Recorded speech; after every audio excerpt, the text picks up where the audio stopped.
سر میں بہت درد رہتا ہے، اکثر درد رہتا ہے. اس کی وجوہات پر بھی غور کیا جائے. وظیفہ تو میں عرض کر دیتا ہوں. اب جیسے نیند کسی کی پوری نہیں ہے، اب جب تک نیند پوری نہیں ہوگی سر کا درد کیسے ٹھیک ہوگا؟ تو کچھ باتوں کا ٹینشن آ جاتی ہے، کوئی پریشانی آ جاتی ہے تو سر میں درد ہونا شروع ہو جاتا ہے.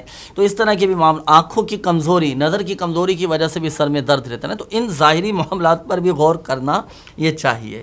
وظیفہ یہ ہے کہ 7 مرتبہ سورۃ الناس اول و آخر درود پاک کے ساتھ پڑھ کر سر پر آپ دم کر لیں، انشاءاللہ عز و جل شفا حاصل ہوگی. اس کی ایک برکت میں بتاؤں حسن بھائی، دیکھیں اگر کسی کے سر میں درد ہے تو آپ یہ سورۃ الناس 7 مرتبہ پڑھ کر اس کے سر پر دم کریں. اب اس سے پوچھیں کہ آیا ابھی بھی سر میں درد ہے یا نہیں؟ اچھا، یا تو ٹھیک ہو چکا ہوگا یا ٹھیک نہیں ہوگا. نہیں ہوا ہوگا تو پھر دوبارہ یہی عمل کریں، 7 مرتبہ سورۃ الناس پڑھ کر اس کے سر پہ دم کریں.